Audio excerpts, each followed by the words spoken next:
ኢትዮጵያ በመንግስት አስተዳደር ስርዓቷ ሰላማዊ ስልጣን ሽግግር በምታከናውንበት በዚህ ታሪካዊ ቀን በተከበረው ምክር ቤት ፊት ቀርቤ ይህንን ንግግር ለማድረግ ስለበቃው የተሰማኝን ልዩ ክብር ለመግለጽ እወዳለሁ።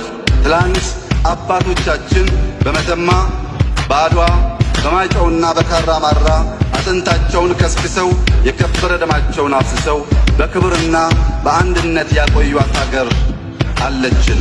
እኛ እድለኞች ነን። ውብ ሀገር፣ አኩሪ ታሪክ አለን። እኛ መነሻችንን እናውቃለን። በርካታ ዘመናትን የሚሻገር ታሪክ ያለው ታላቅ ሕዝብ ነን። ህብረታችን ለዓለም ምሳሌ መሆን ይችላል። ጠላቶቻችን አንበርክኳል። ሉዓላዊነታችንን ጠብቆ ዛሬ ላይ ከማድረሱም በላይ ለሌሎች ሕዝቦችም የነጻነት ትግል አርአያ ሆኗል።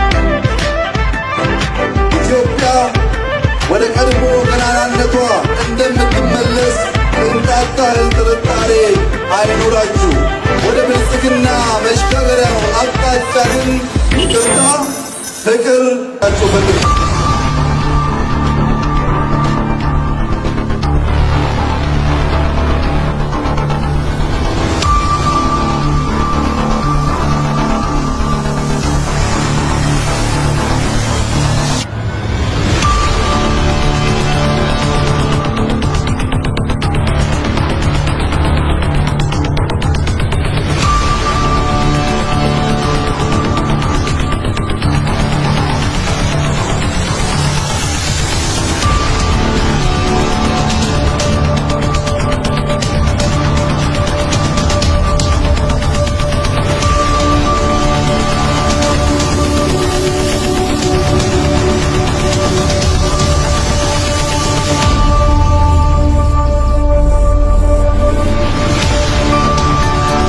GERD is actually a people's project.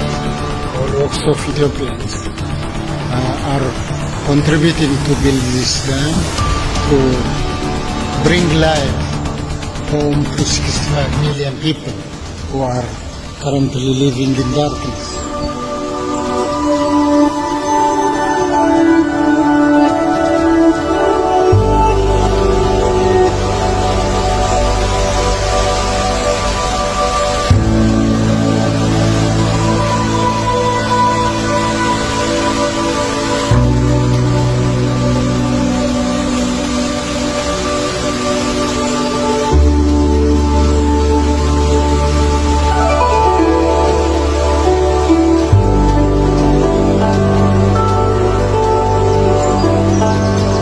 ህዳሴ በጣም ብዙ ፈተና ያለው ቢሆን ቴክኒካሊም በገንዘብ ብዙ እየተፈተንበት ያሉ ጉዳዮች ቢኖሩ ለኢትዮጵያ ሕዝብ ቃል በገባነው መሰረት እናሳካዋለን።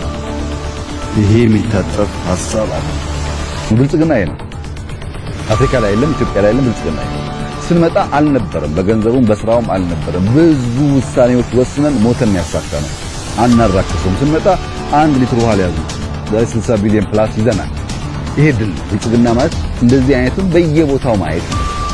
በተለያየ ዘርፍ በተለያየ ቦታ እንደዚህ አይነት በጣም ግራንድ የሆኑ ስራዎች ማየት ማለት ነው። እሱን ማድረግ ከተቻለ ለሀገራችን ለልጆቻችን በጣም አስፈላጊ ነገር ነው።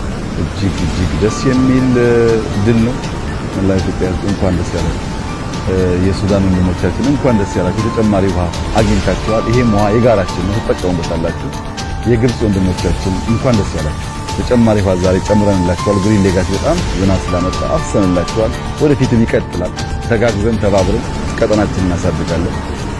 በዚህ መንፈስና ስፒሪት ከሄዱ ለሁላችን ጠቃሚ የሚሆን እንደሚሆን ተስፋ አደርጋለሁ። ለመላው የዓለም ሕዝብ ድጋፍ ላደረጉ ላደናቀፉ እንዲሁ አመሰግናለሁ።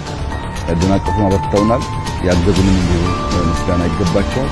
ከሁሉ በላይ ግን ኢትዮጵያውያን እንደመር፣ አርቀን እንመልከት፣ ነገን እንመልከት፣ አሻግረን እንመልከት። ትልቁን ነገር እናስብ፣ ትልቁን ነገር እናሳካ። በትናንሽ ነገር ዘመንና ጊዜ እንዳይባክን እንጠንቀቅ። ያን ማድረግ ከቻልን መጪው ዘመን ብሩህ ነው። ፈጣሪያችን የተመሰገነ ይሁን፣ የኢትዮጵያ የተመሰገነ ይሁን። ይሄን የሰሩ እጆች ሁሉ የተመሰገኑ ይሁን። እዚህ ያሉ ኢትዮጵያውያን ፈጣሪ ዘመናቸውን እጃቸውን ይባርክላቸው። በጣም አስደናቂ ትጋትና ስራን ያየንባቸው እነሱም የተመሰገኑ ይሁኑ። ሳልኒ ኮንስትራክሽን በብዙ ምስጋና ይገባዋል። ብዙ ኮንትራክተሮች እዚህ ያለው ሁሉ ምስጋና ይገባቸዋል። ልጆቻችን በዚህ የተሳተፉ ሁሉ ኩራት ሊሰማቸው ይገባል። ለሁሉም የከበረ ምስጋና እያቀረብኩ መላው የኢትዮጵያ ሕዝብ እንኳን ደስ ያላችሁ፣ እንኳን ደስ ያለን።